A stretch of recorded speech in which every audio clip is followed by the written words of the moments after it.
people enter a 12-week challenge because they want to lose weight, and they want fat loss, but they want to lose weight. So the easiest way to do that is just cut your calories, increase your exercise, happy days. You get to the end of the 12 weeks, goal achieved. All right. But as we know that I think it's something like 92% of people that come out of those challenges end up putting the weight back on and more, within the next kind of 8 to 10 weeks post that challenge. So they keep doing these challenges over and over and over and over again, and it keeps getting harder and harder and harder. And people are not kind of realizing until it's kind of too late, maybe a couple of years down the track, that they currently have this metabolism that's just not responding to, the quick fixes. Or it's just like, it was so easy. I just cut my calorie. I just cut out calories, and then it just stops working. Your body is a highly adaptive organism, and at its baseline roots, its whole point is for you not to die. That's what it's designed to do. So you can beat it and beat it and beat it, and it will keep adapting and adapting and adapting. But we're not talking about you feeling optimized and sleeping well and energy. We're just talking about calories and surviving. Like that's, do you know what I mean? Like it's a completely different argument at that point. Welcome to The Body Never Lies. I'm your host, Leela Lutz. Each week, myself and experts from around the world help you uncover the secret ways your body communicates with you to empower you in your own individual health journey. I think most of my audience and followers know Kitty Blomfield. She's my no BS metabolic bestie who rants on and on about getting off the restrictive diet hamster wheel so you can build a body that you love. And her super duper business partner and life partner, Craigh McDonald, have coached hundreds of people through their Win at Life program. Now, if you listen to my interview with nutritionist Sutherland on how to apply nutrition research into practice, you will know that most research studies are done for only 6 weeks. And for us practitioners who have worked with clients over long periods of time and pored over months and months of food logs, we would argue that the data that we have collected on sustainable weight loss is definitively more relative and applicable. Craigh and Kitty have coached hundreds of women through their program. Hundreds of women have put their weekly data of food and subjective measures, not just weight loss, but health measures, and they have achieved phenomenal transformations. And so I had to have Kitty and Craigh on the show to get the lowdown on healthy, sustainable weight loss and what it takes to get off the diet merry-go-round and build a body that you love. Now, Kitty and Craigh have their next Break Free challenge coming up, and enrollment's closed on the 27th of September. So if you would like to have the amazing experience of working with them, which I'm sure you will at the end of this episode, on your food and exercise for 4 weeks, so that you can break free from restrictive diets and build a body that you love, please check out the show notes to join the waitlist, or go to www.newstrength, that's N for Nelly, U for unicorn, strength.com.au. And if you got something out of this episode, please let us know. Share your thoughts on Instagram and tag me at Leela Lutz, as well as at Kitty Blomfield and at I am Craigh McDonald, and share this episode with people you think will get something out of it. Now, without further ado, here is Kitty Blomfield and Craigh McDonald, and today we are discussing the myths of calorie restriction. Hey Kitty, hey Craigh, thanks so much for coming on The Body Never Lies. I so wanted to be here. It was so great to have you on our podcast. For everyone who's listening, we love Leela. Oh, thanks, guys. Well, you know what? I'm actually... That's okay. Yeah. Hey, sorry, Craigh. I wasn't on that podcast. This is actually the first time we've actually met properly. Yeah, Craigh loves it too. He will love it. Yeah. I made Craigh come on this podcast just to keep Kitty in line. But you guys are in separate rooms though, so you can't physically enforce it. Anyway, Kitty and Craigh are the awesome duo behind Win at Life, the online program, Win at Life, training, nutrition. Sorry, I lost my words there. But I wanted to have you guys on today, and especially after the release of the episode that we did together, Kitty, the podcast interview that we did, and all the messages that I'm getting from women. Oh, I got so much great feedback. Oh, well, I'm just so interested in the messages of what people are telling me about the perceptions they have about weight loss, which has really amplified to me the myth that we need to talk about today, because we are still so confused about how long it takes to heal a broken metabolism. And there's still people that tell me that there's no such thing as a broken metabolism. And also how about calories, right? Because it is true 100% scientifically, if you put yourself in a caloric deficit, you will lose weight, and you need to lose weight. But people are still thinking that you need to be in a caloric deficit Extreme. of 1,200 calories to lose weight. And I have a lot of empathy for them thinking that, right? Because most of those big box gyms that are doing the 12-week transformation programs, they are prescribing 1,200, 1,400, whatever calories to lose weight, and people are losing weight in 12 weeks.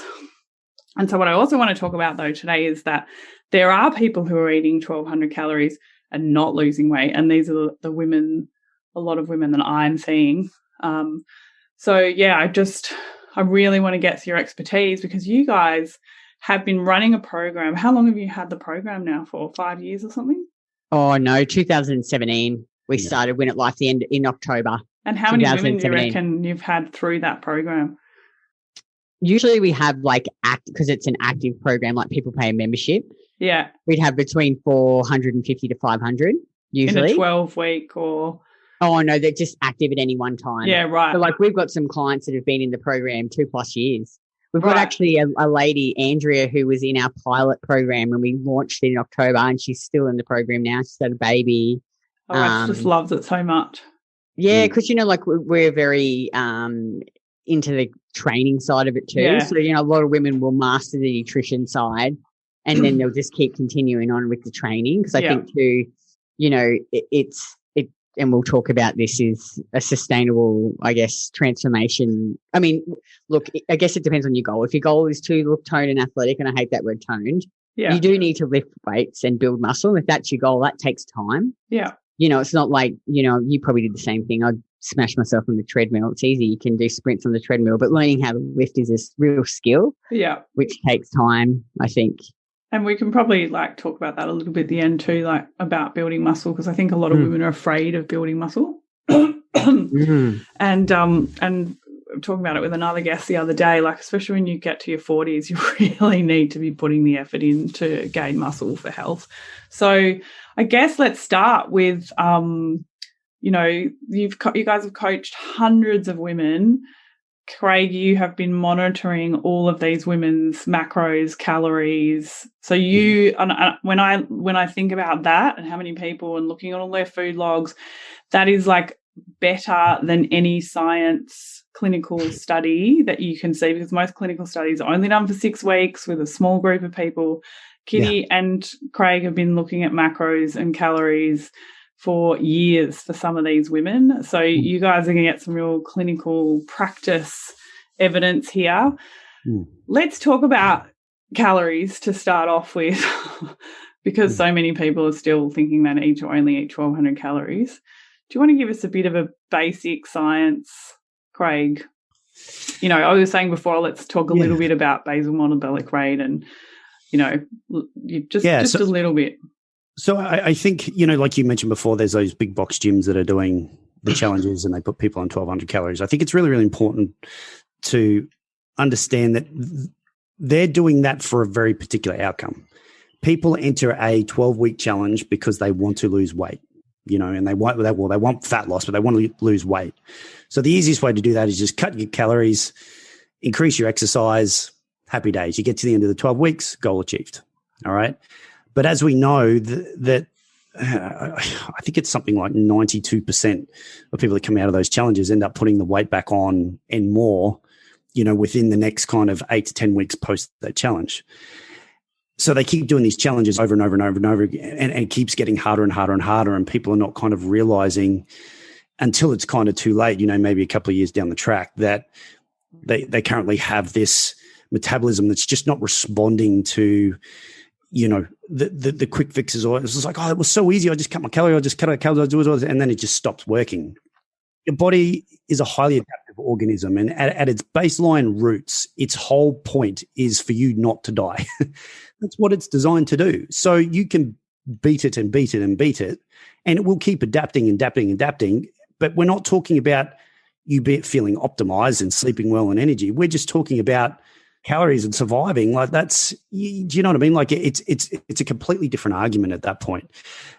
So then when we actually flip it and go, well, let's talk about optimization and like, what does an optimized human feel? What does an optimized human be? What do they look like? All these things. And it's just like, well, you would sleep through the night, you would have a great digestion, energies would be stable, mood would be pleasant, your menstrual cycle improved, like all of these things would happen. And the reality is all of the people that are beating themselves up by starving themselves and over-exercising, doing all of these things, don't have any of those things. Like they don't sleep through the night. And that's where people run into this problem. They're like, well, how do I fix this? And it's just like, well, you've done it a certain way to get there. You need to literally do the opposite to go the other way. And I think this is the biggest issue. It's just like, well, what does that actual roadmap look like? How do you get there? And you sort of mentioned before that, like, we've spent years looking at macros and data and measurements and subjective measures and temper pulse and all of these things. And it's like, the reality is you can only make those kind of decisions when you have accurate data. And everything that we do is very, very data driven, because if anyone asks me, it's like, why is this not working? If I don't have accurate data to look at, then I can't give them an accurate answer. So, and I'm sure we'll talk about this around consistency in food and all these sort of things. But, at the end of the day, if you're somebody who's eating very, very low calories and things are not responding, well, you need to take a strategic plan to go, okay, how do I fix this? I need to slowly start to increase calories. I need to get my energy up. If I'm over-exercising, I need to pull all that back. I then need to start looking at all those subjective measures of sleep, the digestion, etc., and going, okay, let's just focus on these for the next X amount of time. Once we tick those off, we move to the next thing, we tick that off. And for some people, depending on how long you've been dieting in that for, it could be 12 months, it could be 2 years, it could be 3 years, it could be like, but that's just the reality. Do you know what I mean? Well, I think it's important to remember as well is that different people, their physiology when it's bummed out and stressed will have a different expression of the stress, right? So just because you have a low energetic system, like, one of the first signs of stress people say is your hair falling out. Okay, not every woman's hair is going to fall out. Right, like Kitty just commented on I have masses and masses of hair. So, but I have energetic issues, so my hair didn't fall out. So some be very careful. A lot of women will go, oh, well, that's happening to you. That's not happening to me. I'm fine. Sure. Everybody's body expresses stress in a very different way. And the other thing that I wanted to say was there's different levels of feeling. And Josh talks about this a lot, that in our nervous system we get so numb to stuff going on because we keep pushing the pain further and further and further and further away. And that's, I find, with a lot of people who are doing 1,200 calories, doing 6 HIIT classes a week or 6 CrossFit classes or whatever they're doing, they are so numb to feeling. They're just like, they're almost not in their body anymore. And they learn to live with so much pain as well, like, oh, I'm just an insomniac, I haven't slept for years, like I'm just fine. Or they actually don't know how they feel, like they don't feel hunger anymore, they don't I think this is where the data that you're talking about is so super important, especially for someone who's hit that bottom rung of the nervous system where they're just numb. I think too, like, and this is not everyone, but just speaking from my own experience, I was just so like, I was happy when I was thin. So I was willing to put up with all those things because I was like, I just didn't give a fuck. Sorry, I'm not supposed to be swearing. But you do, like, there are so many women who just feel like, I'm thin, I don't actually care. They're like, I'm going to deal with the no sleep because I look in the mirror and I can fit in my skinny jeans and everything's okay. And Craigh and I talk about this all the time, because I'm really like, I don't know, this must be, I'm not sure how to articulate this, but like one of my values is like because I've done a lot of dumb things in my life, and, you know, I haven't really I've always been authentic, but I really feel like I have to lead by example, you know, and I say to Craigh, I'm like, I could just never, ever go back to being really lean. Like I could just never do it because I know what it does to your body, you know, and I just don't think that you can, as a woman, be really lean. Like I know that there are some women that can be leaner than others. Like it's a range, you know, it varies. Yeah. Some women consider it a lower body fat. But it's just if you want to sleep well and you know, have a normal cycle and be able to perform in the gym, you just can't be super lean as a woman. And I think the fitness industry really celebrates and idolizes women. Like we were looking at, she's just a well-known fitness model, like high up in the WBFF, and she looks incredible. Like she's so lean and so like her legs are amazing. And even I look at her and think she looks amazing, but I'm like, oh, you can't be like that, kid. Like it's not real. It's not a good way to live. It's not a healthy way to live. And even I think that, even I look at her and go, oh, she looks great, you know, but that's what the fitness industry is now. I think it's just, they're so idolized, those lean, hard bodies. It's sort of hard to get away from. I think you've just got to. I think it is. I mean, I was talking to someone who's in the modelling industry this morning, and I used to be in the modelling industry, and we used to be on shoots, and you just didn't eat all day. Like there's no food. Like what does anyone eat food for? You know, and that's just that whole industry. But that is how models look like that. Quite a lot of them, not all of them. Like some of them are naturally that thin, but quite a lot of them look like that. So, you know, I think we have to get past this unreal idea of what women should look like. You need to start unfollowing everyone. I think you need to start getting your filter on. Hopefully after this chat today, we're going to talk about calories and all these kind of myths around that you'll be able to look at Instagram and have a bit more of a filter and look at, like, when all these celebrities do my day on a plate, you can look at it and actually go, are you a rabbit? Yeah. So, because this is like women are like constantly coming to you, oh, follow this so-and-so and she made this and I'm like, okay, that's great for morning tea, but what are you going to eat for the other, what was that post you put on the other day called, what am I going to eat for the rest of the day? Yeah. Oh, yeah, eat 1,200 calories. And I'm like, that's what I eat before lunch. Yeah. What am I going to eat for it? It's funny too, like you know, recently you've been sending me some like links to, because obviously I got my boobs out and and I just bounced back from the surgery. Obviously it was painful the first week, but within like 6 weeks I was back to full training. The scars have healed really well. I've bounced back really quickly, and you've been sending me all these links of these women, and Emma has too, have got their implants out and they're just not recovering. Yeah. And they're like vegan, or they just don't eat any food. And it's just like, well, you're not giving your body the energy that it needs. But and these are fitness people. These are influencers that have like 500,000 followers, and women, you know, think that it's okay to eat that amount of food, but it's like your body is not going to thrive if you starve it. Like a metaphor that I always use with coaches, because, like, you know, I'm pretty simple. I like to have things in really simple, easy to understand metaphors. But like you're running a company, and, you know, COVID hits and all of a sudden revenue drops, and it's like you're like, okay, cool. How can we keep the company alive? You know, you have to cut departments and things get cut. So like your body's the same. If you suddenly drop calories and you increase your output, your body has to, you know, down-regulate things. And, you know, like menstruation, for example, your period, you don't need that to survive. You can survive without a period. You can live, but it's not healthy. Your body down-regulates, you know, hydrochloric acid and your, you know, digestive enzymes, and your sleep starts to suffer because your body's just going, okay, cool, where can I cut corners so that you can basically so you don't die.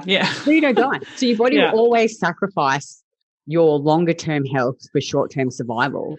And yes, you will lose weight. You will. I've done it myself. I lived off low calories and I was small and thin, but I was also didn't sleep, you know, really bad period issues, miscarriage, polyps, like had these cancerous cells removed off all this stuff, irregular periods, you know, one of my hair used to just fall out in the shower.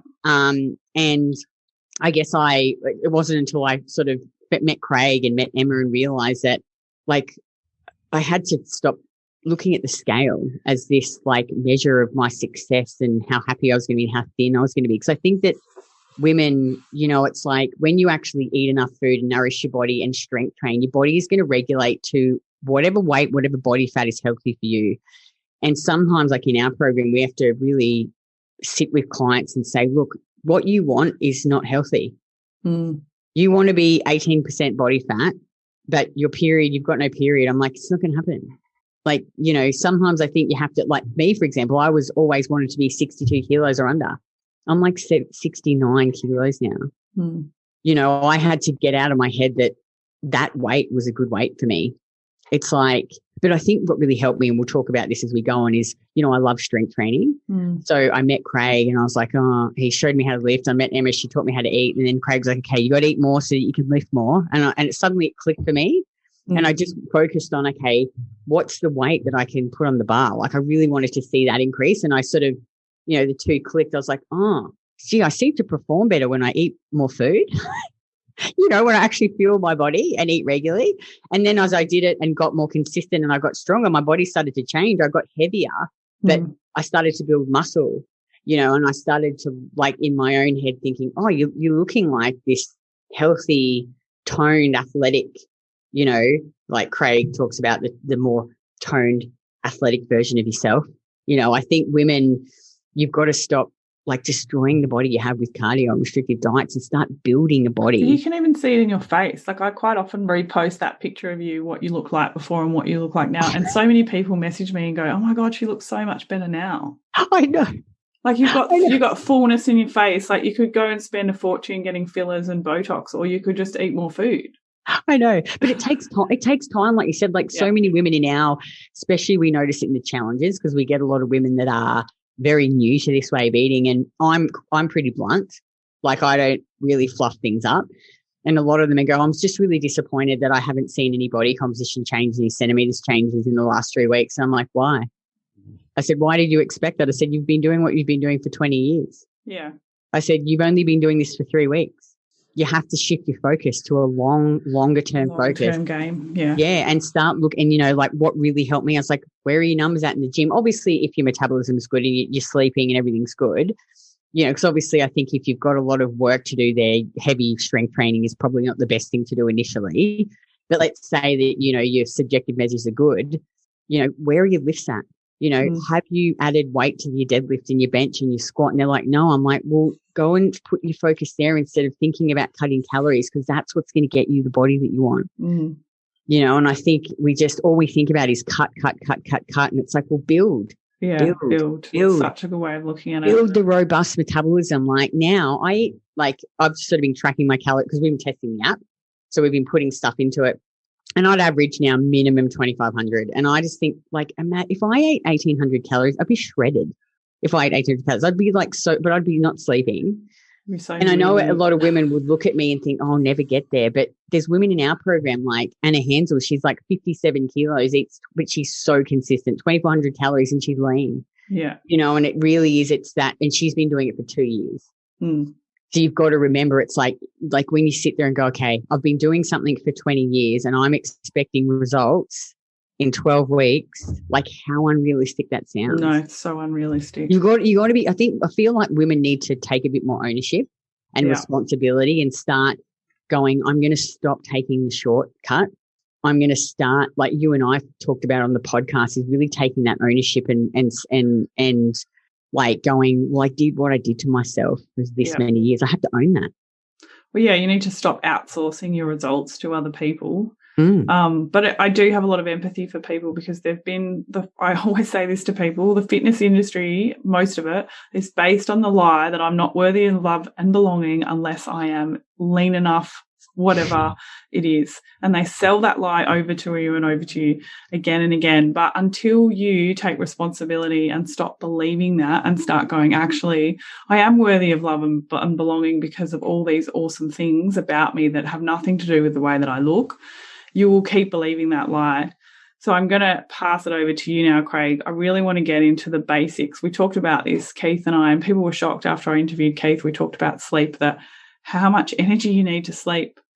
So let's start with the basics. Yeah. So what you want? Yeah, let's talk about like basal metabolic rate basics. Like we can't measure it.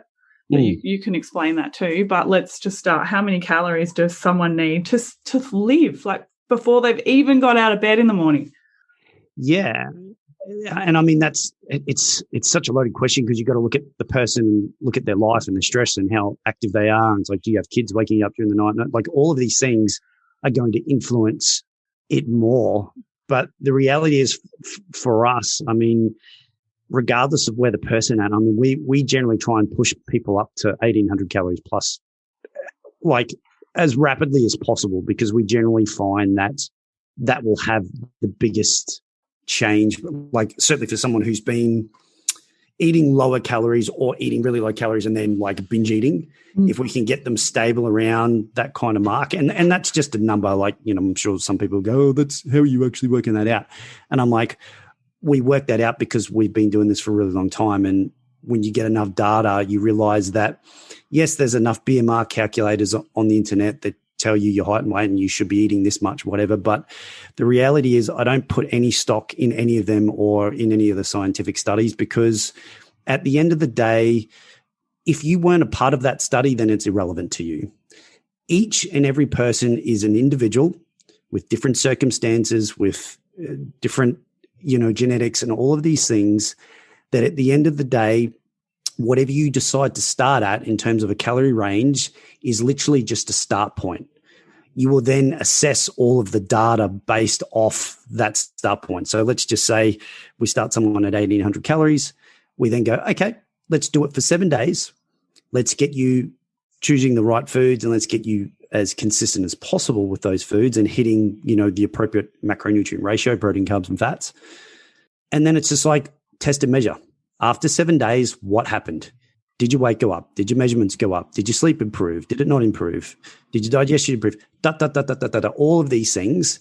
And it's going to paint a very clear picture of where you're at. And then if at the end of that, you're like, yeah, all these things improved, but I'm still really hungry. Cool. Let's bump it up a little bit more. And you keep bumping it up until you start to see all of these things improve. And if anyone was to look at that and go, well, based off your height, you shouldn't be eating that much. And it's just like, I've got all of this data here to say otherwise. Because this is about me as the individual. It just, I think one of my biggest pet peeves is that people get so caught up in studies. And I'm not saying that you shouldn't read studies, like they give us all of these frameworks and guidelines to kind of structure things by. But at the end of the day, the studies are just that. You look at them, you nod your head and go, okay, that's very interesting. How does it actually work for me? Test and measure. Compliance is the science, right? You stay consistent with what you're doing, you measure the outcome. It's any science experiment in the world. If they weren't accurate with their data, you wouldn't even look at it twice, because you go, well, we can't trust the results of this because it's inaccurate.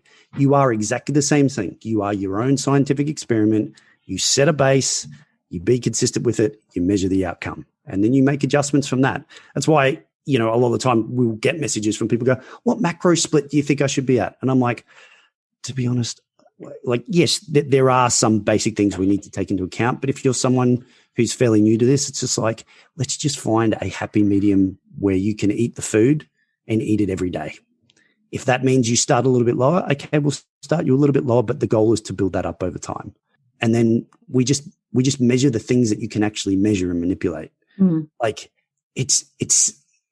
I try and make this as uncomplex as possible, because I feel like everyone's overcomplicating this, and it really isn't that complicated. It's just measure the things that you can measure, look at the outcomes, adjust accordingly. 100%. And I think it's, you know, there's quite a few people, like, especially that I've seen, that have lost their appetite and lost their digestive, you know, function. And so you do have to go, right, well, I need you to do a food diary so I can see where we're at. And this is the thing about food diaries, right? They actually give us as coaches the feedback of where we need to start with you and what are the first steps you need to take. And a coach, I don't know, you probably agree with me, but I cannot understand anyone who works with people with nutrition who doesn't make you do a food diary. I can't understand. Because, I mean, you have to have an understanding of what the person's doing, because if you make such a drastic change, a lot of the time people just won't stick to it. They're like, well, this is way too much food, or this is way too little food, or I haven't been eating carbs for the last 10 years. This is too many carbs. Like, you've got to understand what the person's doing and find a happy medium that you can slowly, eventually you want them doing exactly how you want to do it. But there has to be a transition period there where you go, okay, let's look at the person. This is what they've been doing. This is where we start, and a lot of the time there are things you're taking into account, but it's not a perfect science, right? No. Like I will base protein based off a person's lean mass. I will base fat. Generally, I generally like to keep fat on the lower end because I don't see any real physiological benefit from it over past a certain point. It's nice to eat more fat, but it doesn't really offer you that much more.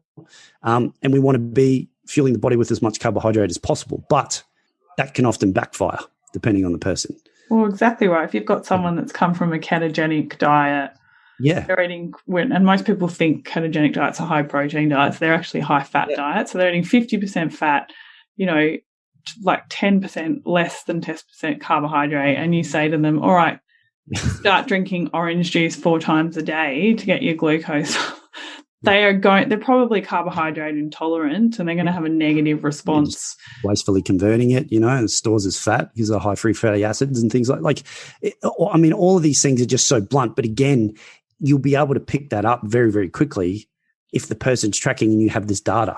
Do you know what I mean? Like, people are like, oh, I've been doing this for 6 months and I've put on 30 kilos. And I'm like, well, how did that happen?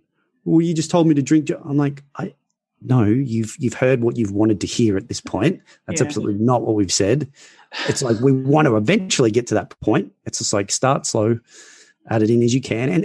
And sometimes, juice can be one of the worst things that people can have, depending on the type of juice they're getting, and I think that's another thing that, often people don't look at is actually like food sources that can set off certain digestive issues. And, so it's, and if that's not in a diary, you as a coach won't know. I think I saw Tomo post the other day, said a client said that ice cream didn't work for her. And then finally he said, well, can you send me a picture of the packet from the ice cream? And then there was like a few additives and stuff. Or she said dairy didn't work for her. This is an ice cream or a yogurt or something. He's like, well, this additive and this preservative do X, Y, and Z to the body. It's not the dairy. It is the source and the processing and the packaging of this particular dairy product that is upsetting you, not dairy of itself. And so if you don't keep a food log, us as coaches, we can't help work that out for you. And I think the thing that people don't understand about food diaries is the point of the food diary really ultimately is so that you can be empowered about your own health. Like, most people say, oh, I don't need, I think on Monday I ate, I had a bit of this, had a bit of that. Oh, actually, I don't remember. What did I eat on Tuesday? Oh, I don't know. And then you say to them, well, what do you think your problem is? Oh, I'm eating too much. And then they're actually eating nothing, or they ate nothing one day and too much the other day. Until someone actually commits to doing a food diary, they don't know what they're doing. Most people don't know what they ate yesterday. No. Yeah, they don't. They 100%. And I think it forces them to build good habits as well. Like eating regularly, balancing your blood sugar. And we notice it in this constant feedback we give in our challenges is you'll log into their food diary and one day they're eating 1,000. They've set their macronutrient targets to start with, to start to test. And one day they're eating 1,000, the next day they're eating 1,200, the next day they're eating 1,800. And most of the time they're under eating. And it's just that you see the ones that actually do it consistently and really hit those macro targets, balance their blood sugar and do it consistently, see changes. Yeah. And it's just, and as soon as they start to do it, they're like, oh my God, I've got so much more energy. I'm starting to sleep through the night. We'll get women that come from other people's programs, we're about body composition change and improving the metabolism, but we don't work with people really, like you work with. We would refer people on with very serious issues. And we'll get sometimes women come from other people's programs that they've worked with them and they've had some serious metabolic conditions, digestive issues, maybe PCOS, and they've gained a lot of weight in the process, which is pretty normal for some of these women and needed. And now they want to actually lose body fat. And this one lady in the challenge, just as she'd come from another program, and she's like, oh, my temper, everything was good. They'd got everything to a really good place. And all we did was just set her macros, and I got her to eat the same thing for 3 weeks, just about. She was really consistent. Every single week, her centimeters dropped. Her temp and pulse was good. She did her training. I think people underestimate the impact that consistency of eating and, balancing that blood sugar every day and your body getting used to the foods, like finding those foods that really work for you. Because, like you say, Leila, it's the things that I eat. It's not the same that you eat. It's not the same that Craigh eats. It's about finding your optimal, but you'll never be able to find that unless you track and you test and you measure. And you don't have to measure forever. I think that's what's really important for people. I only track and measure now if I want to try something different, to get a different result, or I just want to check in and see, I might say I felt a bit shit last week. I wonder if something's going on, and for me, for a process, because I was such an adrenaline junkie, like I could just work all day and not eat enough food, and then I'd eat too much food at nighttime. For me, when I started tracking, was that I had to actually make a commitment to eat consistently throughout the day. And then once I'd done that and I stopped having all this adrenaline from loving what I do so much, I'd actually stop and go, oh, I'm actually hungry. And I'd just go, you know what, I work in health and fitness, so I'm just going to eat in front of you. And if you don't like it, you can just, everyone, I say it to everyone now, I'm just going to eat because we're having a meeting in the middle of my snack time. So we're just going to eat together. So, and then I didn't have to track anymore because I knew how much and how many times a day I needed to eat. And the people don't understand it's not forever and ever that you have to do it. And also you'll get to a point, like I noticed you do it, Kitty, where you go, well, actually, I want to see what happens if I increase my training load. So then you have to start tracking again because you have to make sure you don't eat too little. So you're getting the data so that you go, well, am I actually getting the strength gains that I want, the muscle gains that I want, etc.? And am I, waking up in the morning, recovering from training, checking my temperature and pulse? So you might start tracking again. So it's not like you're going to become a slave to a food delivery. Well, I find it really interesting. Count every calorie and, it just depends what you want to get out of your life as well, right? Like we're high-performing people. Yeah, I'm always going to come back to tracking at some point because that's just me. I'm a high achiever. I'd like to set a goal for something, Well, it's interesting, actually, just thinking about this, Craigh. What do you think doing all this tracking and data and everything has taught you about women who've come from intuitive eating? That they're not very intuitive. Because it's a bit of a stigma. I think a lot of people don't actually know what makes them feel good, right? Because they're in that rung of numbness. Yeah. Well, again, it's probably going to repeat myself a number of times here, but it's just so in our program, when I ask someone, I'm like, how's the food go? How's the week been? Whatever. And it's like, yeah, it's all been good, whatever.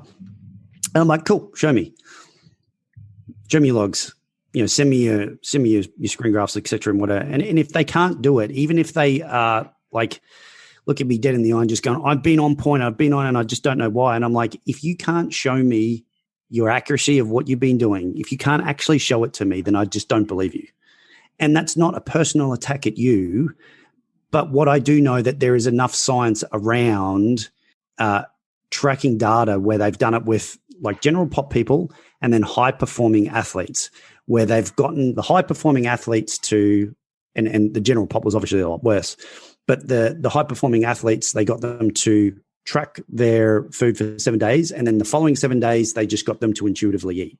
All of these athletes miscalculated their intake by up to 40%. Now, these are people who know this stuff really well. Like all of us, we would know how to eat our food and do all that sort of stuff. So even when these people who know what they're doing, they still get it wrong, and by a big margin.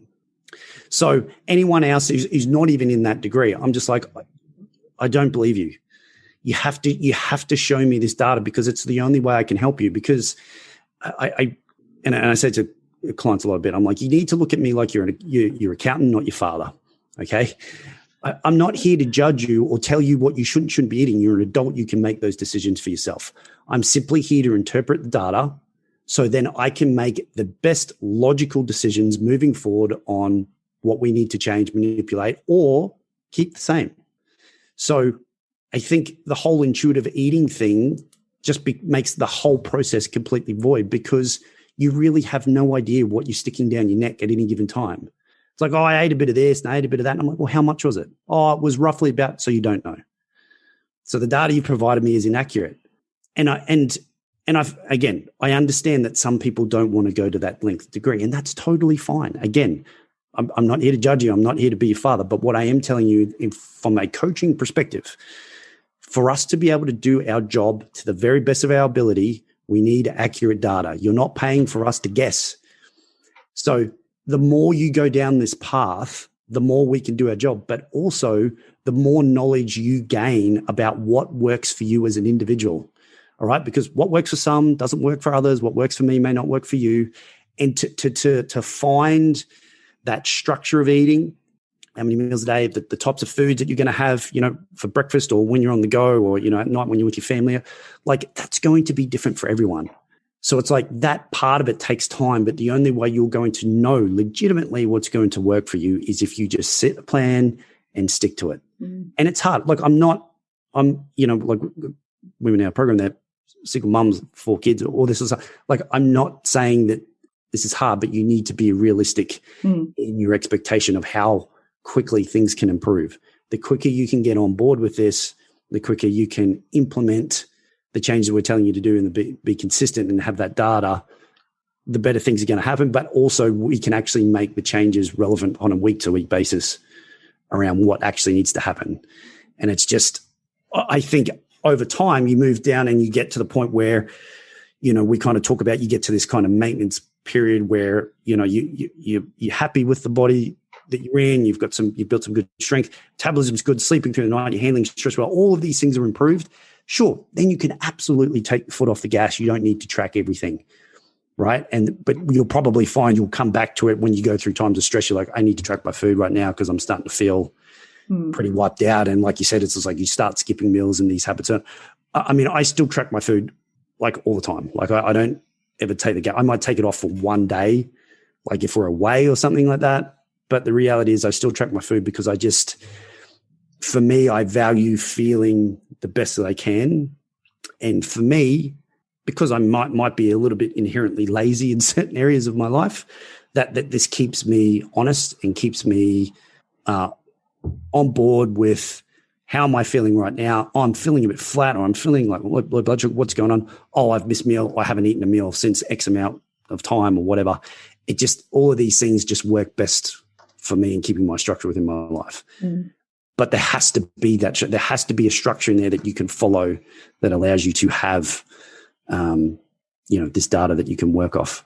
And I think the data is really important because we take for granted, I think, a lot of people, how much we are influenced by things in our mind from our past, or, people can go and watch the Game Changers movie or watch some video of an animal getting slaughtered, and then all of a sudden they're saying, I don't need protein. It's like, okay, cool. Let's do a week without protein. Yeah. Let's log it. Yes. Let's take temperature and pulse. Let's train. Let's, have that pea protein, whatever that little thing is, have it, and let's see if we can still get the same results when you're not eating, And so that's the same for people who are like, sugar is bad. I've just been told my whole entire life that sugar is bad. Yes. Okay. So this is why food diary is so important, because like Craig has seen 1 million diaries, but he's still not going to know what's right for you. Kitty's seen 1 million diaries. She's not going to go, I've, been doing this for 18 years. I'm not going to know. I remember like this client saying to me forever and ever, I can't eat gluten, I can't eat gluten, I can't eat gluten. She ate some. I was like, your numbers are actually really good. Yes. Maybe you can eat gluten. So we tried it for a while. We worked out that she could eat sourdough a couple of times a week and her body was really good with it. Yeah. So it gets rid of all these dogmas. Yes. And limiting beliefs, even stuff that you got from your mum when you were 5 when she was like, sugar makes your teeth fall out, and you've never been able to, or whatever it is, where you got it. If you eat that, you'll get fat, which a lot of parents have said to people, like I was told that milk could make me fat when I was a kid because I used to drink like 2 liters of it a day. And my dad was like, have you seen her? She's a beanpole. Yeah. So sometimes we actually need the food log to get out of our own head and to tell us stop watching Netflix, get off Instagram, and just focus on ourselves. Yep. No, I totally agree with all that because, and it brings up a point, and women are a little bit more prone to this, and I say that in the nicest possible way. This little look on your face, like, what is this a safe space for me to say that? Obviously, women are a lot more emotional than guys. Like I work with a small group of guys, and it's guys are robots. You find a happy medium of what they like, and they're like, no, I don't want recipes. I just want to eat the same thing every day. And I'm like, oh my God, you're so wonderful to work with. And then, I get it. Like females in general, a lot more emotional eating and things like that. And that's all cool. But again, having that data, what it does is remove the emotion. Because often we will get, women in the program will sort of say, oh, I feel like I'm getting fat. I feel like, like I'm feeling puffy. And I'm like, so that's a feeling. Can't measure your feelings. What does your data say? What did you last check in? What does the last couple of weeks of your check-in say? Oh, it says my centimeters are coming down. Okay. So does your feeling actually mean anything? Or are you just having a bad day? Or did you just not sleep well? Maybe the night before you just retain a little bit more fluid that's going to disperse at the moment you get a good night's sleep. Let's make sure we're measuring apples with apples here. You know what I mean? And it's like, again, the data, like when they share it, they just go, oh yeah, you're right. No, it's fine. So again, from a coaching perspective, it allows us to for us as coaches, but then the person to just go, this is actually what it is. All right. It's not fat gain. It's not any of these things that you're dreaming in your head or you've talked yourself into, or, maybe someone said a comment to you that you were, when it's totally throwing you off your game for the next 2 days. Oh, this person said this and this really upset me. It's like, yeah, okay, cool. But let's actually see what it is. Let's see what the data says otherwise. So don't worry about it. Do you know what I mean? 100%. I think too, like women, and we'll see this, like they'll have these meltdowns. Oh, but Kitty, like, when am I going to start seeing my body change? I've gained all this weight. And I'm like, you've gained 200 grams. You haven't gained all this weight. And I'm like, have you done your check-in? Let's look at your food diary. Oh, but I've been 80%. I've had some drinks on the weekend and I've had takeaway, but I really want to see results and only be 80%. And I'm like, well, you've done this for the last 3 weeks, being 80%. Have you got the results that you want? And she's like, no. And I'm like, okay, cool. So you're probably going to have to be closer to 100% if you want to see, some body composition changes. Like she was starting to feel better. And I said, no, I'm not telling you what's right or wrong. But if you tell me you want to lose body fat, you've got to dial in a bit more, if that's your goal, and I think, it makes you get out of the emotion and just into the facts. Yeah. And you can't run away from it. Like it keeps you a bit honest, I think, as well. I think sometimes as well, women, I don't know where we get this perception of what we look like. I really don't know. Like, I encourage every woman to get out and look at photos from 10 years ago when you thought you were fat and look at them properly. Yeah. Look at them properly. You weren't fat. So, like, where we get this. And so I've had to say to clients sometimes, they're like, I want to be a size 6, but why? Like, why do you need to be that size? We really need to have a look at this. I'll say to some clients too, I want you to throw out all your size 6 clothes, go and buy a whole bunch of size 8 or size 10 or whatever you are, cut the tag off. Yeah. If that's going to help you, don't tell anyone. No one's going to find out. And then look at yourself in the jeans in the mirror and realise that the blood's not being cut off to your feet. And you don't have a muffin top. You don't have muffin tops. You're just wearing jeans that were too tight, that were squeezing the skin out of the top of your jeans. And, we've got to stop this bullshit with the perception of, what we look like. Like, I look back at myself and I think the healthiest I look was size 10. But when I was modelling, it was like size 6 or 8 because that's what size a model is. But I look at that with my mature, self-responsible, scientific brain and ask my husband, I look better as a size 10, even though all those years I look, we've got to change our perception. So the biggest perception we need to change is that food is energy. how much energy we need. And so we need to rebuild, which is what Craigh's been talking about. What do we do after rebuilding, Craigh? What do you do with your clients? So, again, if we're looking at it from a body composition change perspective, we need to look at what physical activity is going to contribute to improving that, and obviously continue to improving metabolism. So it's really, really interesting. Like when Kitty and I first met, I didn't, and when was that? Back in 2014 or something, I think. I had no idea about repeat or, this world of, pro-metabolic eating, and like I didn't know any of these things. All I understood was the amount of food that you eat on a daily basis controls your body weight. At a simple level, and the amount of weight that you add to the bar will control how much muscle mass you can put on. Right? If you're adding more weight to the bar and your execution and your standardization of your reps and forms, etc., is on point, as you get stronger, more muscle mass will go on. So it was really obvious. I'm like, okay, you measure the amount of food that you eat and you measure your strength going up, right? So how does the fat come off? And it's like, what I realize is fat is a byproduct of getting those other two things right? So when we look at body composition, we're looking at, if we remove your bones and organs and all those things that we can't affect, your body is made up primarily of lean mass and fat mass, okay? Lean mass we can manipulate by getting stronger. It will grow. Our total body weight is based off the amount of food that we eat. Our fat mass is the difference in between. So, for example, let's say you're a 75-kilo female. You're eating 2,000 calories a day, and that's what's maintaining your 75 kilos of body weight. You start going to the gym, you start lifting weights, and let's say you put on 2 kilos of lean muscle mass, right? And if you're a beginner, right, 2 kilos, it wouldn't take that long to put on. It certainly takes for women a lot longer as you become more advanced. But initially, that might be depending on how well and you can lift and how hard you train, maybe 6 to 8 months, something like that. 75-kilo female, 2,000 calories a day. That's what's maintaining her 75 kilos of body weight. She goes to the gym, tracks all her lifts. She gets stronger, puts on 2 kilos of lean muscle mass, but still eating the same amount of food that's maintaining her 75 kilos of body weight. If 2 kilos of lean muscle mass has gone on, that means 2 kilos of fat has come off, because her total body weight has not changed, but her composition has changed based off the activity that she's doing, which is not cardio or anything else that doesn't build muscle. She's lifting weights only. Muscle mass goes on. You can measure that. Total body weight you can measure by the amount of food that you eat. Fat comes off. All right. So that's what we call body recomposition.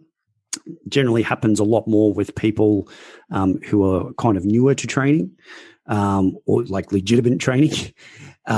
Happens a little bit more with some advanced people. It's a little bit harder to do. So you then need to kind of change your approach.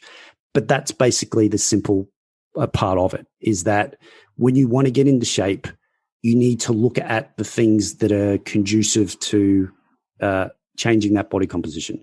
You lift weights, you eat, and you sleep and recover. That's about it, okay? You continue to adjust your calories based on your performances. If you're finding that all of a sudden you're getting like super hungry and you're under recovering, you either need to look at your training volume and intensity, and you either need to manipulate that, or you need to start eating some more food. Either way, you just continue to measure both of those. And it's a very, very simple process. You don't need to overcomplicate it. You just need to be consistent and measure the things that actually matter. So from a physical standpoint, like way back when I first met Kitty, like that's the basis that I knew. I then didn't start to understand, cellular metabolism and, all of the things that we know now from working with Emma and all these wonderful people, reading Kate Deering's book and all these things, and how much other things do influence your ability to get in shape and digestion, all that. But it's just really interesting that having a functioning metabolism also runs hand in hand with having more lean muscle mass and being in shape. Does that make sense? Yes, definitely. I mean, I think this is what makes sense to me, because I know, so I hope it makes sense to the listeners. But I think people really miss out on that piece, that muscle mass is what increases your metabolism. Yes. Muscle mass is what increases your mitochondria. More mitochondria you have, the better cellular function you're going to have. This is what's anti-aging, all of that stuff. So if you are doing excess cardio, or you're just going to hit every single day, which you can't actually do if you're doing real hit, you are not going to put on muscle mass, because you actually need to eat enough food to be able to put on muscle mass. You need to sleep enough so that while you're asleep, the food that you have on board is creating the new mitochondria that you need. Mm-hmm.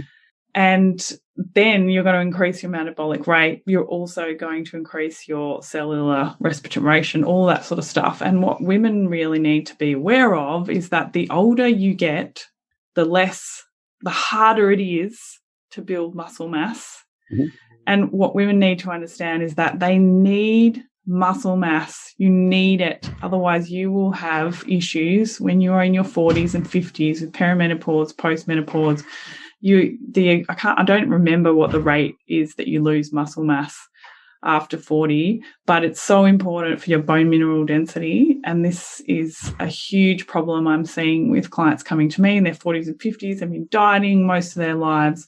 They're going through either early menopause in their 40s, or they're having horrific menopause. And I've got clients who have the worst disc injuries or spinal injuries that are just degenerative and they think happened in an accident or something like that. This is years of malnutrition and lack of strength training to feed the muscle so the muscle can grow properly and withstand everyday life. Yeah. Right? Women are really missing out on this piece, how important it is. If you starve yourself, you starve your bones, you starve your face, it starts to cave in, and then you want to get Botox and all that sort of stuff. Yeah. Collagen comes from eating great food, not from a needle in a dermatologist or a plastic surgeon. We're doing such bad stuff to ourselves. Yeah, it's crazy. Like, again, if you wanted to keep it simple, like you look at it as just a supply and demand ratio, right? Your demand is high. You have life, you have work, you have kids, you have then training. And for a lot of women, it's not training in the way that's conducive to improving, metabolism and body composition. It's just beating yourself up, doing these, I like to say, like almost insulting type exercise routines where they get you to do burpees and, you go and do a pump class where you do like 300 poorly designed squats. And it's just outrageous, the amount of women that have come into our program, and we can't actually get them to squat to a quality that we like because they've got no cartilage left in their knees because they've been doing pump classes for the last 20 years. They haven't been going through full range of motion. They haven't actually developed the stability there. And it's just like, man, there's just not a lot I can do with you. Like we need to find literally exercises that just don't cause you pain. And when we're talking about hip and knee flexion, it's just like, well, like they're all kind of the same. You've got different squat variations and leg press and stuff, but they're still doing the same thing. So it kind of just baffles me where your demand is so high, but the supply continues to go down because you're not measuring the things that matter and you're basing it off feelings, not data. So it's like we've got this whole thing completely ass backwards. It's like the supply needs to come up, like the demand needs to come down as much as we can within our life. But then the demands that we're putting on our body need to be from a positive effect, something that's conducive to improving our overall system. And as you said, like the more muscle mass you have, the more calories that you need because it's calorically expensive tissue. So you get to eat more, the more calories you're consuming, higher metabolism. Like it's just a very obvious positive flow-on effect. But you can't expect to continue to beat yourself in the ground to hopefully become this very tired, very weak version of yourself. Like it doesn't make sense. How do you think that starving yourself and not doing anything that's from a building perspective is going to improve? It's not. You need muscle mass. You need to eat food to fuel it. You need to make sure you're setting up your training in a way that gives you the most stimulus to less fatigue ratio. You need to be making sure that your execution of your movements is of a point where it's creating stability and taking the muscles, depending on the exercise, through that full range of motion as much as possible, right? You need to be tracking the overloading mechanism. You then need to look at your training recovery. If it's getting too much, you pull it back or you take a deload. If it's too little and nothing's changing, you need to increase it to a degree. And then that's the little bubble that you need to stay in. And then it's like, if you want to then go and walk on your off days and, like you sort of mentioned off air before about talking about NEAT and that sort of thing, which is non-exercise activity thermogenesis. So just from you scratching your head or going to the bathroom and stuff, that all requires energy, right? So sure, you can go and do stuff that's very low intense. That's not going to eat into your recovery abilities, and like we live on the Gold Coast, we're in the summer, we like to go for a swim and all that sort of stuff. Absolutely do all that sort of stuff. But just making sure that we're still looking at the things that matter. How much food are you eating on a daily basis from a training perspective? How much are you doing? Are you doing it accurately? Are you overloading it appropriately? And are you recovering from it? Right. And then it's just, that's it. Like you go about your fucking day after that. Sorry. That's good. I think as well, like women really take for granted how much energy, like how stressful life is. Like, and I say this to clients so many times. I find the morning from when I wake up to actually when I get to my desk is actually the most stressful part of the day, because I have to make sure that everybody else in the house is ready and on time and all that sort of stuff. So I have to, as soon as I wake up, go and have a snack before I deal with anybody else. And then I have breakfast. So there's actually a lot of food in this time of the day. Like, people really undervalue how much energy and output goes out at that time of the day. So, having a morning snack is so key, not fasting until mid-morning when everyone's gone. And, and if you're not logging and you're not doing the data, okay, so I take my temperature and pulse when I wake up, what is it? I have a snack and I have breakfast. Okay, what is it after breakfast versus I don't eat all morning, I run around like crazy afterward, take out my temperature and pulse. What is it? Totally bottomed out. Okay, maybe we should just stop bloody fasting. Yeah. And then you get to 3 p.m. and you just hit the wall, but then I'll go to the gym because it'll wake me up. You go to the gym, and then you take a pre-workout or they drink black coffee on an empty stomach. It's just, it is just a recipe. You can't keep stressing your system like that day after day, week after week, month after year after year. Expect that shit's not going to go pear-shaped. So let's talk about caloric deficits, because it is true. A caloric deficit is how you stimulate a weight loss response, body composition change, whatever. But people are really missing out understanding what a caloric deficit is. Like 12,000 calories is way too much. Like, people don't realize that every time they diet that low, you slow your metabolism, I think, by like 23% or something. Like all the biggest loser contestants slowed their basal metabolic rate by about 600 calories on average across all of them. Who knows what it was individually. So that means that from doing that program, they have to eat 600 calories less than they did before the program to get a response, which is why so many of them put the weight back on. Yep. So, but a caloric deficit does influence a weight loss response. Craigh, can you please talk us through how you would, with a client, start doing caloric deficits and how many different kinds of caloric deficits there are? Because there are many. Yeah. So I just an example, it's so individualized. No, 100%. So here's the thing. You need to earn the right to put yourself into a caloric deficit. And by that, I mean all of the things that we spoke about before, right? So that, first of all, you need to be tracking your food and be demonstrating that you can track your food for a 6+ month period minimum. Because if you're not tracking, then you have no idea how much of a deficit you actually need. And this is the thing, when people think, I need to do a deficit of calories, that equals 1,200 calories or less. But the reality is, again, you need to look at the individual.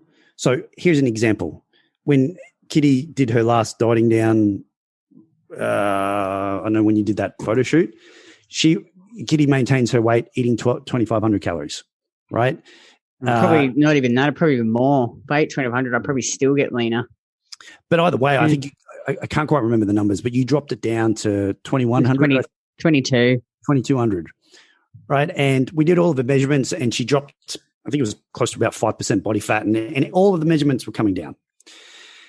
And so in that case, 2100 calories for Kitty is a relative caloric deficit. Now, how is it that someone can be eating that much food, be in a deficit while still eating that much food? And again, it's very simple. It's very logical. When we look at the things that would influence a caloric deficit, obviously you have food, which is definitely going to be the biggest influencer, but the other part of it was muscle mass. Okay. So for example, when we do on the odd occasion, when we do it with people, we do like a fat loss phase, they need to be hitting certain strength targets and have built up their metabolic capacity to be handling more food, show that they can be consistent for a long time, and be at a point where the temps and pulses and all the subjective measures are at a really, really high level. Then from then, it's just like, okay, what we need to look at is go, here is your current strength level. It needs to be here. Once they reach that level, the biggest part, and this is where I feel like a lot of people go wrong, is that the goal of a fat loss, phase or being in a deficit is to lose fat, but at the same time, and as equally as important, is to maintain the muscle that you have built to that point. So the moment people go into a caloric deficit, they make the deficit way bigger than they need. They then all of a sudden increase their output to an absorbent amount, and they focus on all of the things that don't maintain their lean muscle mass. So then they literally just undo everything they've spent the last 12, 18, 2 years, whatever doing, to literally undo it in maybe a 8 to 12 week period. So with Kitty, it's very, very simple. It was like, let's bring the calories down to a relative caloric deficit. Here are the numbers that she'd been hitting up until the point with her strength training.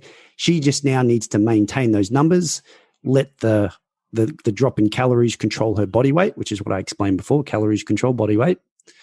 And she maintains the muscle mass that she comes down, and then week by week, things come off. And people are like, yeah, but how can she still be eating that much food and be in a relative caloric deficit? Again, you need to look at your strength training. So on any given day, Kitty could deadlift 140 kilos for 10 reps.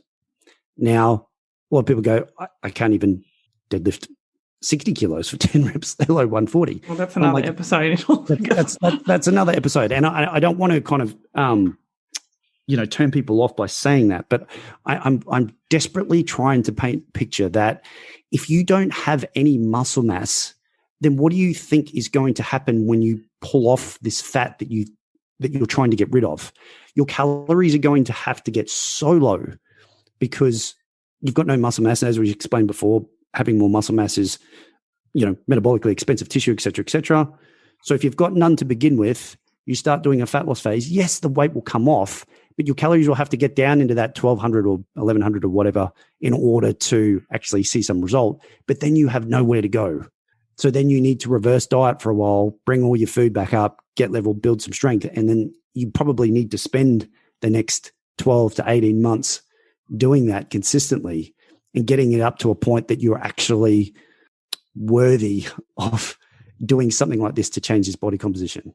But it's probably not the right word's not worthy. It's just that what is it? It's such a mess. I don't think that's a very nice word to describe it, Craig. I think people listen to that and go, it's not that you're not worthy. It's just that you have such a poor base to begin with. Yeah, it's so if you're cutting at a poor base, it's only going to get worse. Yes. So it's like you have to build your calories up, like eating 2,000 plus calories, have a decent amount of strength, good sleep, good temps and pulses, because your metabolism is robust then.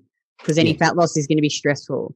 So, you can do it for a certain period of time and you can lose the fat. And we've had women who Craig's some fat loss phase, he diets them, they lose a certain amount of body fat, and then he brings them back to maintenance and brings their calories back up, and they don't regain the weight. And he does it slowly, like but unless you've built that base first, you're just going to do yourself more harm than good. And again, I think it's women are unrealistic in their expectation of the time it takes. So if you've dieted for 20 years, you can't undo that and get the body of your dreams and the health that you want in 12 weeks. It's like the women who've had the best, even health transformation. So we've got women in our program who've, like Jane, she's got rheumatoid arthritis and she's in remission now. But she's really focused on, all the basic stuff we've talked about. But she's been in the program 2 years. Our most successful body transformations, like we look at Anna and Sean. Sean's lost 30 kilos, kept it off. She looks amazing. Her skin is glowing. She just looks healthy. She eats 2,400 calories, and Anna's 57 kilos, eats 2,400 calories. But they've done it for a long time. Like, it's taken them 18 months, 2 years to get there. Like, that's what it takes. And women are like, oh, but it's too long. I'm like, yeah, but would you rather spend the next 20 years doing what you're doing? Like, you've got to get out. I think you've got to get out of your head that it's a time frame. I have to get here in this time. You just have to go, what do I need to do every day to get there eventually, and make that your standard of success? And then slowly, your body's going to be the last thing that changes. Like, that's where you're going to see the results later down the track. It's like you'll start to sleep better. You'll start to get stronger. And you know what I find? So it's like this compounding effect. Like, they'll slowly see changes, and then like 12 months time, all of a sudden be like, fuck, wow, like their body's really changing now because they've really built that good strength, and they've, it's like compounding interest in a bank.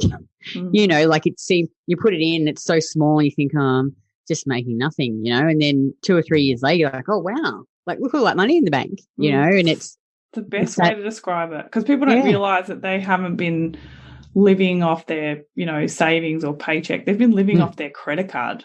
Exactly. They're going into debt. It's so true. And when you have long time credit card debt, and some of us have done it, some of us hasn't, like, can sometimes take you a year, 2 years to pay back the credit card debt, because interest is so high. And I say to my clients all the time, it's exactly how your body works. The interest on that loan that you took on all that energy has to be paid back. And then you need to rebuild your savings and have it earning interest for the days that you overdraw it again, so it doesn't get overdrawn, because we all are human.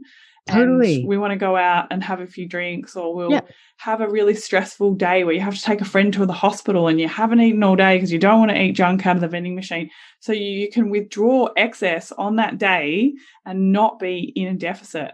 That's what you're building yourself up to, is to not be this fragile person that every time you skip a meal, or every time you eat, gluten, or have a glass of, you have a breakout, or you want to be this robust person that isn't subjected to all of these, allergies and syndromes and blah, blah, blah, blah, blah, which people don't realize are from the stress of being in a chronic state of deprivation and a chronic energy deficit. You're never going to look like you want to look either. You're never going to look healthy and look toned and athletic, and if you're just flogging yourself and, like you say, starving yourself and stressed all the time. You might be skinny. I was like really good metabolically, and I'd eat like 2,500 calories, and I go away on holidays, and I come back and I'd hit the gym, and I would change my body composition so quickly. So quickly, I didn't have to, obviously I've had a break because I've been sick, but I watch all these women and I go, you're not going to get the results that you want because you're in such a deficit. And when you get out of this fragile state and you build this beautiful foundation that Kitty's talking about, like, you have, how many weeks did you have off with your surgery? So I had 2 full weeks off, but then I just gradually eased back into it. But you didn't, did you lose, did you turn into a chunker? No, like, you just. It's the same. Did you lose any muscle mass? Did you, like. I don't know. We didn't really. I mean, I think I actually did lose some muscle mass. We actually did my skin folds, but my weight it just shows at the end that the weight is really relevant. Yeah. So my weight was exactly the same from the start to the. I think it was like over a 2-month period, but also we had Christmas, and I hadn't been eating as consistently, not strength training like I usually would, and I lost some muscle and gained body fat. So it's like, it's the body composition, that really does matter. But again, it's like, it didn't matter, like, I'm still the same. I just get back into training and eat And like you say, if I wanted to now really change my body composition, because I'm not really strict with my food anymore. I plan ahead. Like I sit down on the weekend and go, okay, like you, like I make some meals for my lunches. I have all my snacks ready. I have the same breakfast every morning because it's easy. I have nearly the same dinner every night. But like on the weekend, we went out for dinner. And on Sunday, I had a few different meals. But I still eat relatively consistently. But if I really wanted to actually change my body now, like get leaner or, put on more muscle, I just have to dial it in and be really consistent. Yeah. It wouldn't be a matter of dropping heaps of calories out. It's just because I guess now I just don't care.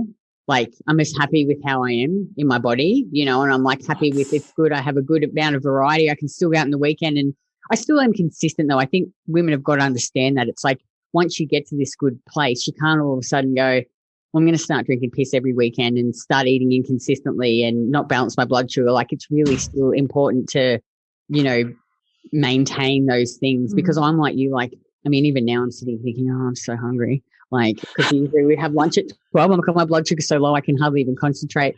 But we work a lot, we have multiple businesses. We don't have any kids, but it's like stressful at times. And if I don't eat all the time and really be diligent, I don't sleep, I have shit energy, I feel shit, I can't train. And like, to me, I don't want to be like that.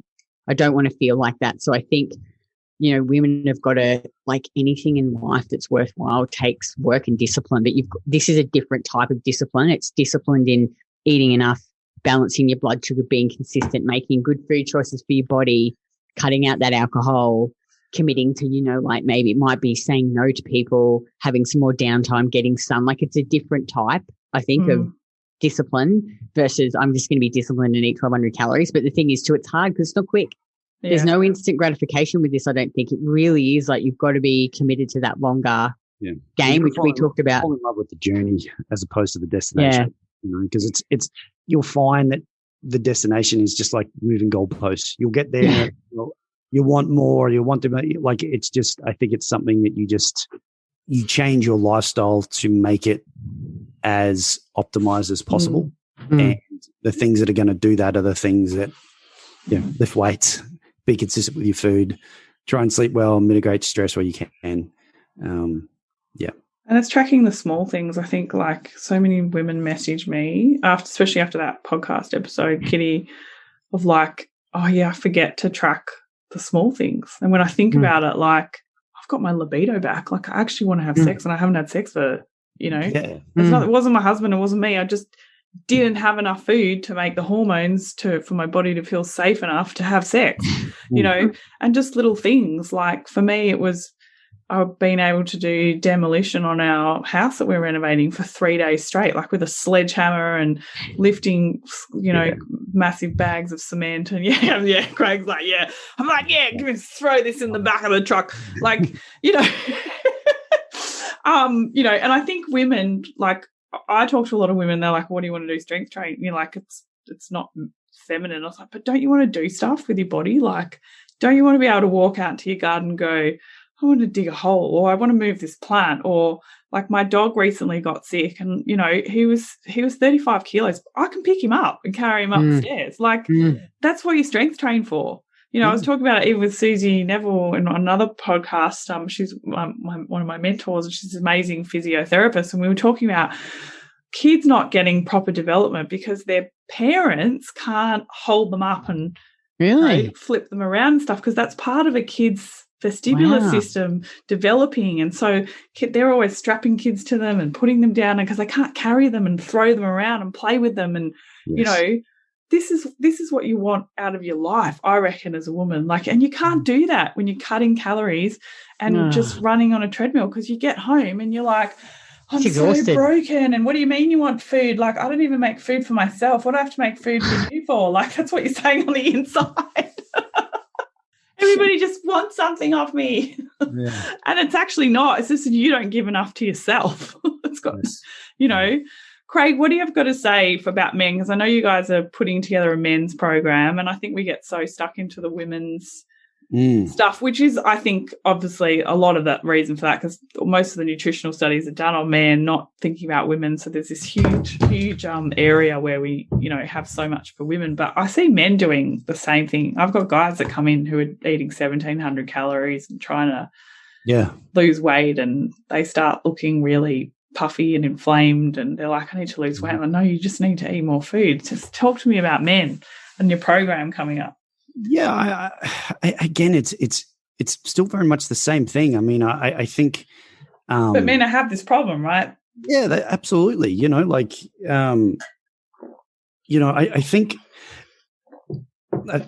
think men are just a little bit more introverted, when it comes to how they're feeling and compared to Kitty and all that. I was just saying if she was still listening, or if she'd like a food and pub run out. She got I'm just like, oh my God, I'm so hungry. I'm just like, just honestly sitting here thinking, oh God, like, see the low blood sugar. Yeah. Like it's crazy. But you still got it on you. You're all right. You got a little bit of energy left. Yeah, the stress hormones are in. They're kicking in. They're like, I'm running off adrenaline now. Cortisol. Oh my God. You can always tell with Kitty when she's done that because she floats off and then all of a sudden her talking speeds up. Oh my God, I just can't. Oh my God. Oh God, it's funny you say that because I was talking to this guy this morning. He's a friend of ours at school. We were dropping our kids off and he says to me, I just don't eat breakfast. I can just go without lunch. And I don't know why everyone needs to eat so much all the time. He's talking so fast. And my husband said to me, how do you survive? And I go, but listen to him. He didn't shut up for like 5 minutes. Yeah. Just he's like, blood sugar's so low. He's had a coffee. So bad. He's running on adrenaline. He needs to go home and eat breakfast. But yeah, again, like we just talk about guys for a second. Like guys have the ability, obviously, to build a lot more muscle mass because of, your male hormones, testosterone, right? So again, we still need the substances, the building blocks to be able to build those. So, getting guys to eat liver and all these things are, can be a little bit trickier to do because they're a bit set in their ways. But the thing is that guys generally tend to respond a lot quicker than females. It's a sad reality, but it is a reality. No, we hate it. It. Like go and like obviously they build because so like you say to a guy, I want you to lift really big weights and eat lots of food, and they go, okay, like why do I need to do that? And I'm like, because we want to build a physique and we want to optimize you and get you feeling better and give you these building blocks. I'm like, you want to have more testosterone, you want to feel like, yeah, I want all that. It's just like, so you kind of sell it to them like that, and it just kind of happens a little bit more like clockwork with guys. But again, it's still it's just the basics.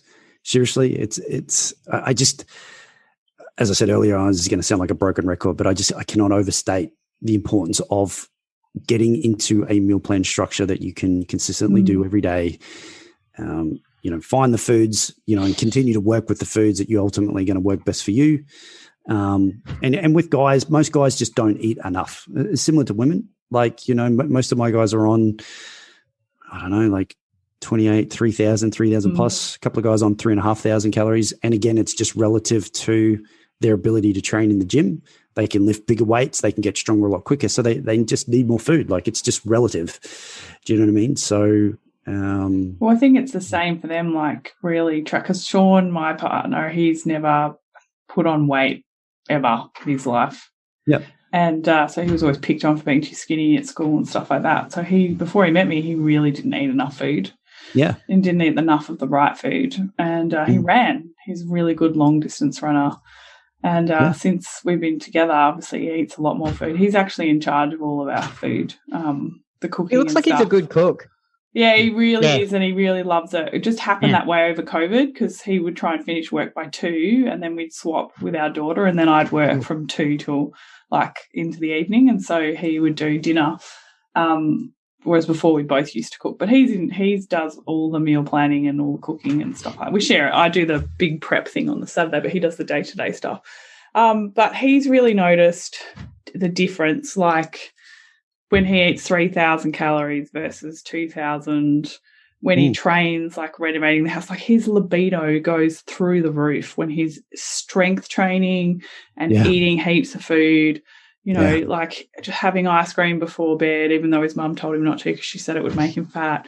They love that stuff. You go, you can't eat ice cream before bed, you'll get fat. I'm like, I don't think he's ever been fat his whole life. But anyway, that's not the point. Yeah. But, his libido has just gone through the roof. And so when I meet guys are like saying they're not that sexual or, they used to be, but that's for the young kids, like life's wearing, I'm a dad now, and so I don't have time for sex anymore. It's like, you guys, you got to lift the bar up higher of what the life that you want to live is like. Like, how old are you, Craigh? I'm 40, right? I want to be able to throw my kids around. I want to have heaps of sex with my husband. I want to live an awesome life. And if you want to live an awesome life, you've got to eat food and you're going to train and sleep. Yeah, just simple as that. I again, strength is never weakness, right? You put that on a T-shirt. I've never met anyone, especially females, never met anyone who was disappointed with the fact that they were able to lift weights that they never even thought possible. It becomes this incredibly empowering moment. And we used to see this in our gym all the time, where all of a sudden they get to the point where they would squat and you'd put 60 kilos on the bar. So the 20 plates, right? Put them on either side of the bar. And they're like, oh my God, like this is the 20 kilo plate. This is what the guys use. It's like, yeah. Well, the numbers say that you can do this. So let's do it. And they do it. And it just becomes this like deer in the headlights moment, like, oh my God, I just did 60 kilos for 10 reps. I never ever thought that would ever be possible in my life. And I'm like, well, why the hell not? Because I've had people telling me that I should do this and I need to do cardio to lose weight. And then, I don't want to lift weights because I'll get bulky and all this stuff. And I'm like, do any of these people who are telling you this stuff, are they the people that you want to look like? Are they the people that you aspire to be? And 99% of the time, the answer is no. Yeah. So it's like, why are you listening to them? And you're trying to tell me that you've now been able to accomplish something that is so black and white. Objectively, there was no way you were able to lift this X amount of time ago, and now you can. That is progress in its barest form. And you can do it. So it's like, if you could do that, what else can you do? And then all of a sudden you get into this, where clients get into this stage where they start to value progress, and that's the stuff that changes your life, and they, that affects their relationship, affects the way they handle themselves at work, the fact they can pick up the kids, all of these things. Like, strength is never a weakness. So I'm like, it's just awesome. Cardio is just, and running yourself into the ground. I mean, you're literally exhausting yourself for zero benefit. Lift weights, get strong, have great sex, eat lots of food, be happy. I mean, it just, come on. You guys are awesome. Yeah. You guys are awesome. I love having you on the show. Thank you so much. So by the time this episode gets published, everyone should have done their 12-week transformation that they signed up for and be so tired and hungry that you're now going to listen to this podcast and then you're going to jump on to Win at Life. Is it winatlife.com? The Win at Life. Newstrength.com. Newstrength.com, and you're going to check out these guys. And you're not going to have it all in 12 weeks because that's not how it works. But I encourage you guys to get on and have a look at these guys and check out their program. You generally have like a 1-month trial thing or something going on, don't you, Kitty, for people who are a bit scared of how much food they're going to need to eat? Well, again, it's depending on the person. Like, we've got some women that start at 1,600 and some that start at 2,000. Again, it's like, women go, I'm so scared about all the food. I'm like, well, if you test and measure properly and track, like, it's not a problem. I don't think. It's like, we always start women where they're at and gradually increase them. But we have Breakthrough Basics, which is just our entry level. It's just a once-off payment. It's just a real basic introduction, few meal plans, some educational videos, a couple of training programs. And then we've got our Win at Life program, which is our full coaching program. And then a few times a year, we run a challenge, Breakthrough Challenge, where you come in and do 4 weeks of our coaching program. And it's like a light version of Win at Life for 4 weeks, where we get coaching, you can try it. But you can sign up to our program and pay on a monthly basis, or you can sign up for a year. So, people can come in and see how they go and do 12 weeks. And then there's no further commitment from there. Yeah, cool. And for all like the clients that I have that are online that I can't, because I don't do online training. And to be honest, I prefer to do rehab and that sort of stuff. I refer quite a lot of people onto Craigh and Kitty's strength training program. and people who want to, I've actually found too, some people just want to do it in a group environment. So I've referred them to you and go, look, I reckon you're going to get better results just from being in a group rather than doing one-on-one coaching. So I refer them on as well. So yeah, lots of ways you can do it. You can do the training only, you can do the nutrition only, you can just check it out. Like stop, as Kitty always says, she just wants women, and so do I, to stop doing awful, dumb shit to their body and just be free. Be free, be strong and enjoy life. And have more sex as Liz. Love you guys. Thanks so much, guys. You're awesome. Thanks so much for having us. It's so awesome. I'm Lena Lutz, and you've been listening to The Body Never Lies. If you haven't yet, please go to your favourite podcast app and subscribe, rate and review this podcast. All the resources and references from this episode are waiting for you on my website, lelalutz.com. Just click on podcast and look for this episode. Now join me next week for another episode of The Body Never Lies. Thank you so much for listening.